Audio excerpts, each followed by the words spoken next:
हाय, मी आहे जियांशीची मम्मा जान्हवी. तर चला बघूया आमच्या पिल्लूनी आज दिवसभर काय काय केलं आणि काय खाल्लं ते. फर्स्ट मॉर्निंगला ॲज युज्युअल तिने पाणी पियाली तिचं. त्याच्यानंतर ब्रेकफास्टमध्ये मी तिच्यासाठी बनवलेले व्हेजीज पॅनकेक असं इंस्टाग्राममध्ये ॲक्च्युली रेसिपी बघितलेली, मी ती ट्राय केली. तिने खाल्ली छान अशी.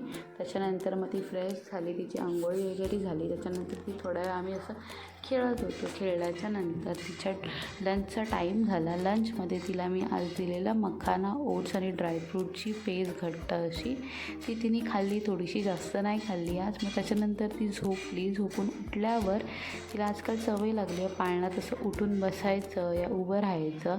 तर ती असं मस्त उठून शोधत होती मम्मा कुठे आहे असं. तर ती उठून बघू शकता हसत होती बघितल्यावर. त्याच्यानंतर मग तिला इव्हनिंगमध्ये फ्रेश झाल्यावर एक बनाना दिला. तिने एक बनाना फिनिश केला छान असा. मग रात्री आम्ही डिनरला आत्तूच्या घरी गेलेलो आमच्या. तिथे तिने खाल्ला डाल राईसचं घट्ट असं पेस्ट. ती पेस्ट पण तिने फिनिश केली तिथे मस्ती मज्जा करत. आणि त्याच्यानंतर मग तिच्या फ्रेंड्स लोकांसोबत आणि दादासोबत खेळत होती. तर असा होता आमच्या पिल्लूचा आजचा दिवस. Thank you for